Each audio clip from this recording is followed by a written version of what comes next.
भाई जी, जस्टिस सूर्यकांत जी, केंद्रीय मंत्रिमंडल के मेरे साथी श्रीमान अर्जुन मेघवाल जी, अटॉर्नी जनरल श्री वेंकट रमणी जी, बार काउंसिल के अध्यक्ष Manan Kumar Mishra ji, supreme court bar association के अध्यक्ष श्री कपिल सिब्बल जी, सुप्रीम कोर्ट के न्यायमूर्तिगण, पूर्व मुख्य न्यायाधीशगण, उपस्थित अन्य महानुभाव, देवी और सज्जनों, आपको सभी देशवासियों को संविधान दिवस की बहुत बहुत शुभकामनाएं। भारत के संविधान का ये 75वां साल पूरे देश के लिए एक असीम गौरव का विषय है। मैं आज भारत के संविधान को, संविधान सभा के सभी सदस्यों को आदरपूर्वक नमन करता हूं। साथियों, हम लोकतंत्र के इस महत्वपूर्ण पर्व का जब स्मरण कर रहे उस समय ये भी नहीं भूल सकते कि आज मुंबई में हुए आतंकी हमले की भी बरसी है। इस हमले में जिन व्यक्तियों का निधन हुआ, उन्हें मैं अपनी श्रद्धांजलि देता हूं। मैं देश का ये संकल्प भी दोहराता हूं कि भारत की सुरक्षा को चुनौती देने वाले हर आतंकी संगठन को मुंह तोड़ जवाब दिया जाएगा।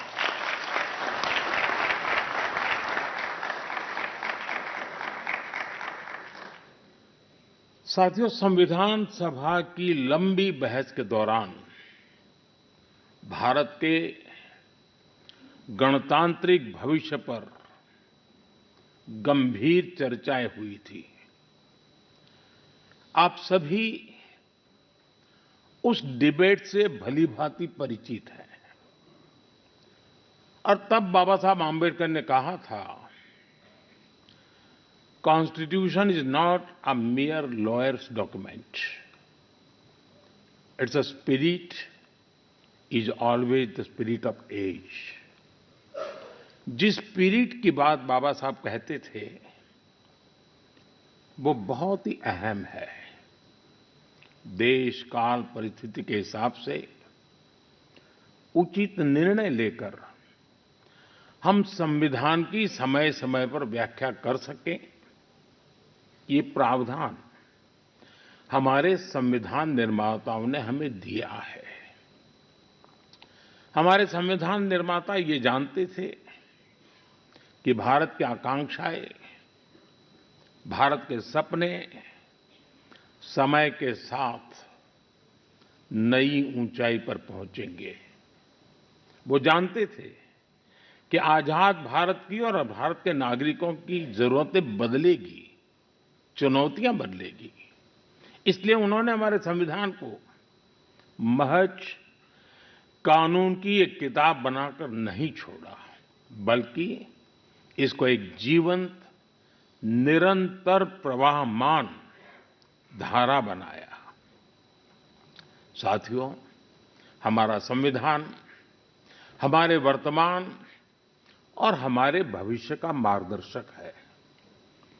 बीते 75 वर्षों में देश के सामने जो भी चुनौतियां आई हैं, हमारे संविधान ने हर उस चुनौती का समाधान करने के लिए उचित मार्ग दिखाया है।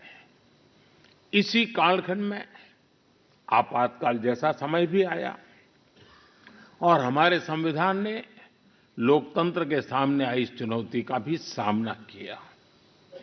हमारा संविधान देश की हर जरूरत, हर अपेक्षा पर खरा उतरा है। संविधान से मिली इस शक्ति की वजह से ही आज जम्मू कश्मीर में भी बाबा साहब का संविधान पूरी तरह लागू हुआ है। आज वहां पहली बार संविधान दिवस मनाया गया है। साथियों, आज भारत परिवर्तन के इतने बड़े दौर से गुजर रहा है।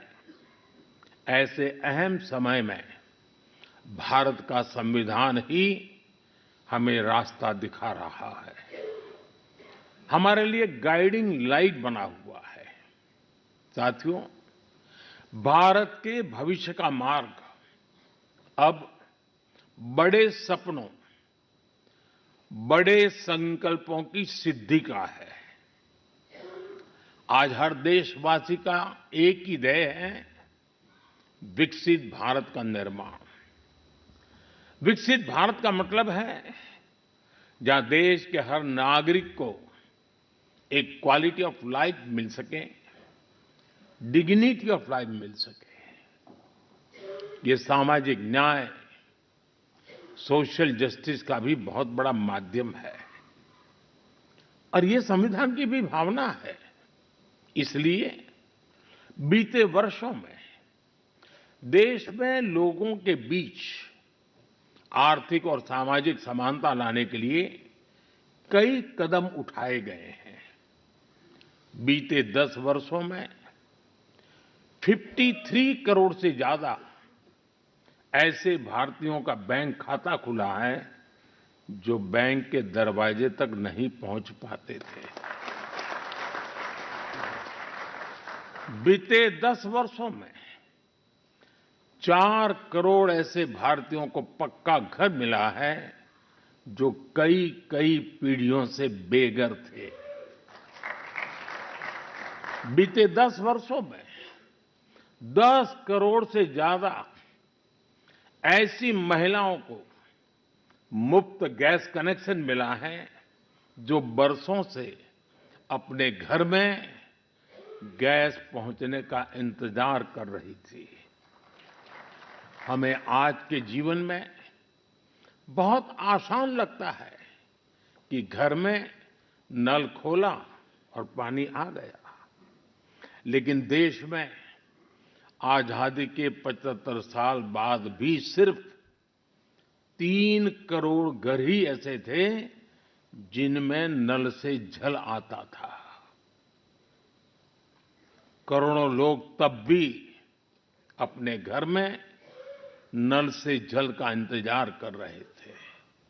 मुझे संतोष है कि हमारी सरकार ने 5-6 साल में 12 करोड़ से ज्यादा घरों को नल से जल देकर नागरिकों का और विशेषकर महिलाओं का जीवन आसान बनाया है। संविधान की भावना को सशक्त किया है।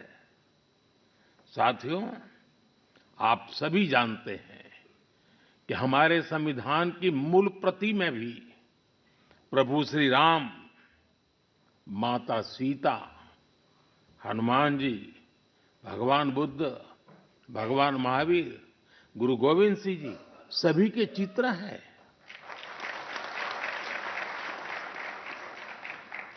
भारत की संस्कृति के प्रतीक इन चित्रों को संविधान में इसलिए स्थान दिया गया ताकि वो हमें मानवीय मूल्यों के प्रति सजग करते रहें।